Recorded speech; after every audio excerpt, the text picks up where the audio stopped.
Investor meet की, वो ज़मीनी स्तर पर कब तक देखने को मिलेगी? क्योंकि 3.5 साल का जो है समय हो चुका है। आप सब जानते हैं कि जिस समय ग्लोबल इन्वेस्टर मीट हुआ था तो उस समय लगभग 95,000 करोड़ रुपए के MOU साइन हुए थे और उस सारे काम को आगे बढ़ाते हुए हमने 13,000 के करीब 13,500 के करीब फर्स्ट ग्राउंड ब्रेकिंग कर दी है और उसमें से 80% काम जो है वो पूरा हो गया है। ज़मीन के ऊपर नज़र आ रही है, वो इंडस्ट्री भी नज़र आ रही है, लोगों को एम्प्लॉयमेंट भी मिल रहा है। लेकिन दुर्भाग्यवश क्योंकि समय ऐसा चल रहा है, कोरोना के इस काल में हम सेकेंड ग्राउंड ब्रेकिंग करने में डिले हुआ है वहाँ पर, लेकिन बड़ी अतिशीघ्र 10,000 करोड़ रुपये की जो हमारी सेकेंड ग्राउंड ब्रेकिंग है अतिशीघ्र होने वाली है। सर, अभी तक कितना करोड़ की इन्वेस्टमेंट हो चुकी है? मैंने बताया 13,500 करोड़ की फर्स्ट ग्राउंड ब्रेकिंग में, उसमें से 80% काम जो है वो धरती के ऊपर नज़र आ रहा है, 20% पाइपलाइन में है क्योंकि काम हमारा कोरोना के कारण से डिले हुआ है और उसके आगे हमने जो बाकी के प्रोजेक्ट हैं उन प्रोजेक्ट्स के लिए भी 10,000 करोड़ रुपया का जो नेक्स्ट ग्राउंड ब्रेकिंग है वो बड़ी जल्दी वो जो है वो आपको नजर आएगा। सर, निगम चुनाव के बाद उपचुनाव है, किस तरह से तैयार है आप लोग? भाजपा किस तरह देख रही है? क्योंकि कांग्रेस जो है 2 सीटें ले गई है, वो भी भाजपा सरकार हो जाए, किस तरह देख रहे हो उपचुनाव होने सर, कहीं ऐसा नहीं लगती है क्योंकि जहाँ भी भारतीय जनता पार्टी को हार का सामना करना पड़ा है वो वो क्षेत्र है जहाँ जो ग्रामीण क्षेत्रों से जोड़े गए, तो ये खामियाजा कहीं नहीं लगता है कि वो भुगतना पड़ा है? नगर निगम के चुनावों का खामियाजा हिमाचल प्रदेश के पूरे संदर्भ में अगर आप देखेंगे तो वो कोई बड़ा ज़्यादा ठीक नहीं है। हिमाचल प्रदेश के अंदर जब से श्री जयराम ठाकुर की सरकार आई है, पहला मौका ऐसा है कि आप नगर निगम की बात लेके हिमाचल प्रदेश में भारतीय जनता पार्टी के आधार के विषय में बोल रहे हैं।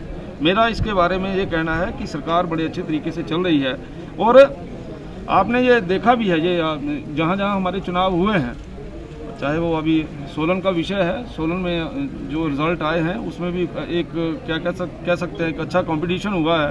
पालमपुर के अंदर हम लोग हारे हैं, इसमें भी कोई दो राय नहीं है और दोनों जगह के ऊपर भारतीय जनता पार्टी के विधायक नहीं है, दोनों जगह पर ही कांग्रेस के विधायक हैं। लेकिन जब ऐसे विषय आते हैं, जब इस प्रकार की परिस्थितियाँ आती हैं तो आंकलन करना अति आवश्यक है और वो हम देख रहे हैं, कर रहे हैं उसको। उपचुनाव की क्या तैयारी है सर?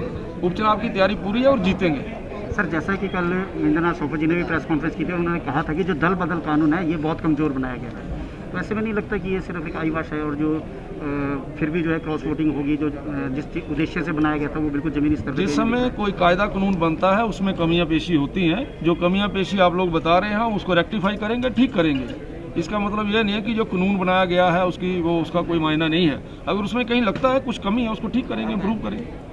ठीक है, थैंक यू। शुरू हो चुका है, लोगों में समस्याएं बढ़ रही हैं। क्या अंतर्राज्यीय बस सेवा जो है वो स्थगित की जाएंगी या बसों को रोका जाएगा, क्या कहना है? आप सब जानते हैं कि इस समय जो पूरे भारतवर्ष के अंदर कोरोना ने जिस प्रकार की गति पकड़ी है, उस कारण से पूरे प्रदेशों ने जैसा जैसा प्रदेशों को लगता है कि हम कुछ SOPs जो हमने बनाए हैं, इसी तरीके से जैसे आप पूछ रहे हैं कि बसेस के ऊपर किसी प्रकार की कोई वो ऐसा है, उसमें हमने इंस्ट्रक्शंस दी हैं कि किस प्रकार से हम लोगों को बसेस में जाना है, बैठना है। लेकिन जहाँ तक बंद करने का विषय है, ऐसा कोई डिसीजन नहीं लिया है कि उनको बंद करें। मंत्री जी, जैसे बस है, बस के चालक जो हैं उन लोगों के लिए कि जैसे सबके लिए RT-PCR जो है वो जरूरी की गई है, तो बस चालकों के लिए क्या वो रहेगा? सभी के लिए, बस चालकों का विषय नहीं है, हर किसी के लिए। ये जो अगर किसी ने उन स्टेट से आना है जिन स्टेट्स के बारे में बोला गया है जी, तो वो सभी को टेस्ट करवाने हैं। उसमें केवल ये नहीं है कि कोई वहाँ पे कोई किसी व्यक्ति विशेष का होगा, किसी का नहीं होगा। अगर ड्राइवर वहाँ जाते हैं तो उनका भी टेस्ट है। जो HRTC की बसें, सभी बसें, ट्रांसपोर्ट की बात कर रहा हूँ। ट्रांसपोर्ट के अंदर जिन राज्यों के अंदर ऐसी समस्या है जिसके लिए हमने बोला है कि टेस्ट करवाना अति आवश्यक है और जो नेगेटिव रिपोर्ट लाना अति आवश्यक है, ये सभी के ऊपर लागू है। सर, जैसे कि HRTC नुकसान में चल रही है, उसको उभारने के लिए किस तरह के प्रयास करें? आजकल तो बड़ी बुरी हालत है, आप कोरोना में कैसे उभारेंगे? हम कोशिश कर रहे हैं लोगों की सेवा करें। अभी तो सेवा भाव से ही सरकार जो है वो काम कर रही है, लेकिन फिर भी समय समय के ऊपर चीज़ों को कैसे ठीक किया जा सकता है, उसमें जैसे अभी हमने ये इलेक्ट्रॉनिक बसेस का बेड़ा जो है उसको बढ़ाना चाहते हैं जिसके कारण से खर्चा कम आए, और इसी प्रकार से और भी बहुत सी बातें हैं जिसका हम ध्यान रख रहे हैं। लेकिन समय ऐसा है जिसमें हम चीज़ों को पूरा करने में असमर्थ हैं। सर, जैसे कि चालकों और परिचालकों की सैलरी की भी सर मामला कई बार सब ठीक चल रहा है। क्या हुआ मामला? कई बार ऊपर नीचे हो जाता है, थोड़ी सी फायदा, लेकिन तनख्वाह सबको मिल रही है, पेंशन सबको मिल रही है, मेडिकल सबके क्लियर हो रहे हैं। हाँ जी। सर लो फ्लोर बसेस की एक मुहिम चलाई गई थी जो कि बिल्कुल फ्लॉप नाकाम हुई है। सोलन लो फ्लोर बसेस की। लो फ्लोर बसेस, हाँ जी। अच्छा अच्छा, हाँ ये सोलन की बात करें तो बसेस जो ये है खड़ी की खड़ी है, जंग इनमें लग रहा है, तो इसके बारे में आप क्या कहना चाहेंगे? उस समय की सरकार ने एक ऐसा डिसीजन लिया जो हमारे प्रदेश की टोपोग्राफी है उसके अकॉर्डिंगली उस समय बसेस को लेना चाहिए था, लेकिन दुर्भाग्यवश ऐसा हुआ है, उसको हम झेल रहे हैं। तो इसको रिकवर करने के लिए कुछ हमने अभी इस बार माननीय मुख्यमंत्री जी ने जो बजट सेशन हुआ है, हमने कुछ नई बसेज लेने की व्यवस्था के ऊपर वहाँ पे बजट में प्रावधान करवाया है।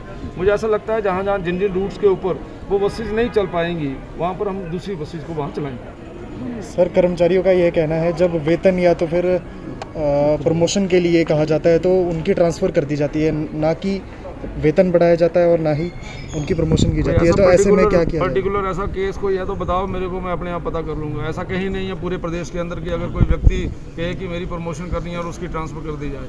बिल्कुल सर ऐसा ही सर वेतन बढ़ाने में भी। लेकिन आपको अगर कहीं लगता है कोई स्पेसिफिक है किसी का केस, मेरे पास लाओ, action will be taken. Sir जैसे कि बाहरी राज्यों में बसेस जाती हैं तो सर होटल वगैरह पे रुकती है, तो उसके ऊपर पाबंदी है, किस तरह के आदेश जारी? नहीं, ऐसा कुछ नहीं है। जो मैं फिर वही बोल रहा हूँ कि जिस समय आपदा जो हमारे आई है, जिस कई बार जैसे अभी बहुत ज़्यादा कोरोना के केस बढ़े हैं, तो विभाग कुछ दिशा निर्देश देता है, उसके अकॉर्डिंगली वो काम किया जाता है। अगर हमें ऐसा लगता है कि उसको स्पेसिफिक जगह पे नहीं खड़े होना है तो हम उसमें लिख के देंगे कि इस पे नहीं खड़े होना है, और नहीं तो ये नॉर्मल चलेगा जैसा चल रहा है। सर हिमाचल दिवस को लेकर अंतिम क्या संदेश देना चाहेंगे? हाँ, आज बड़ा खुशी का विषय है कि आज हम हिमाचल दिवस मना रहे हैं। इस हिमाचल दिवस के माध्यम से हमने आम जनमानस को ये संदेश देने की कोशिश की है कि हिमाचल कहाँ था और आज हिमाचल कहाँ है। हम लगातार हिमाचल प्रदेश जो है वो आगे बढ़ रहा है, चाहे वो शिक्षा की दृष्टि से है, चाहे वो सड़कों की दृष्टि से है, चाहे वो स्वास्थ्य की दृष्टि से है। और इसी संदेश के साथ कि हम सब लोग मिलकर हिमाचल प्रदेश को आगे बढ़ाएं और इसको आगे बढ़ाने में सहयोग दें, इतना ही मैं कहना चाहता हूँ।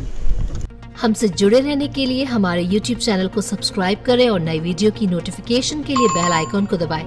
अगर आप ये वीडियो Facebook पर देख रहे हैं तो लाइक जरूर करें और ज्यादा से ज्यादा शेयर करें। इसी तरह के और भी अपडेट्स के लिए फॉलो करें हमारा Instagram पेज himachal.kesri।